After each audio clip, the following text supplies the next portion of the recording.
Hello, hello, my amazing creative friends, Oksancia here again. Today I'm here to help you create art that feeds your soul as well as your family.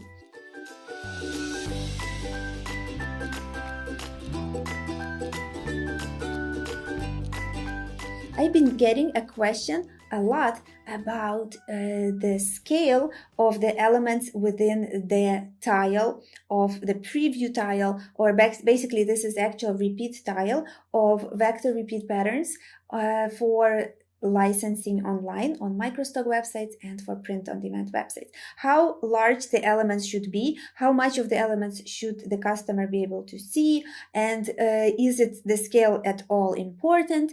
I will answer all of these questions for you today in this video. Here are some examples of my own patterns that I created in Adobe Illustrator. These are all vector, as you can see, and I wanted to show you what scale of the tile, of a pattern tile, the square in this case, as I usually create them, is useful for your patterns.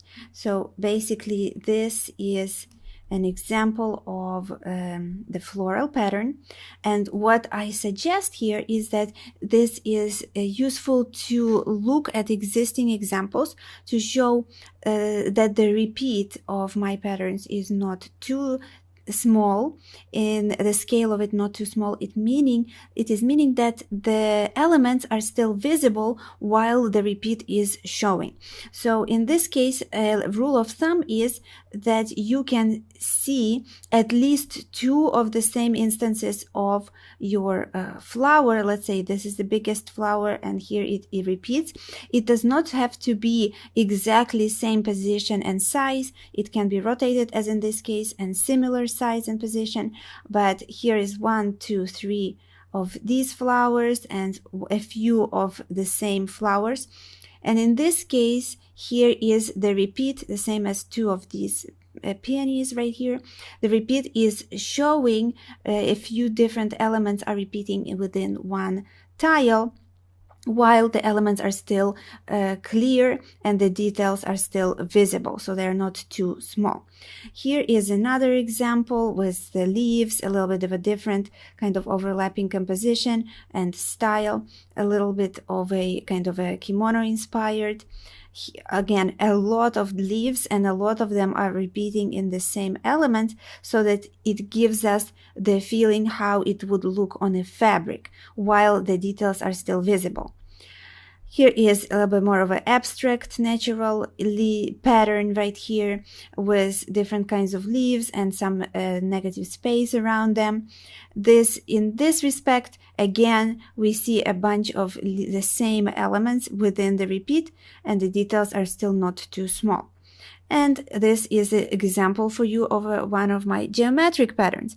So all of these patterns are showing the scale and idea for the scale that you might want to try to show off your repeat without making the elements too small. So what happens sometimes is people create a pattern, and then let me zoom in and then create a square, and then the repeat is something like this when the white square shows the tile, and then there is a chunk of this big leaf and maybe one little pink leaf, a smaller leaf, and then a different style piece of leaf.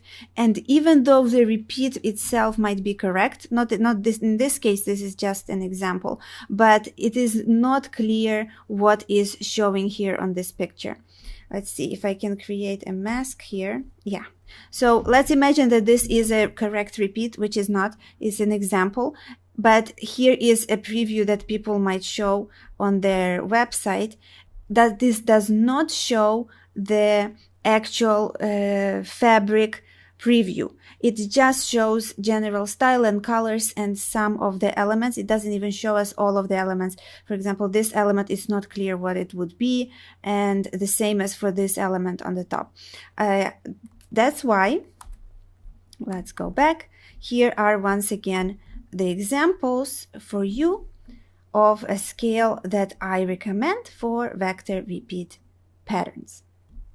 And here is the example of a pattern on the left that I actually made with smaller scale right here. Again, it's the same vector, and I have a video of how to turn this kind of pattern into a pattern like so. So it's the same pattern but in a smaller scale of a preview. If you need to create something like this, if you find that you already have a bunch of patterns which do not represent your repeats, well, you can use my trick in a video that I will link in the info card and in the description down below, so that you can super quickly and easily create your better previews for your patterns. I hope you enjoyed my tips on the scale of the repeat pattern design tile, and I hope you found them helpful and you'll be able to apply them for your next pattern design project. And if you want to know how to make those patterns that you already have that have not very appealing tiles with too large elements that don't show off the repeat very well, I have a very useful video for you that will give you my quick way of scaling down the preview and the tile of that pattern without remaking those patterns. Can you believe it? I have a very quick, interesting way for you to do it in my free video right here. It's in the info card and in the description box under this video, so please check it out. Please comment below if you found this video helpful.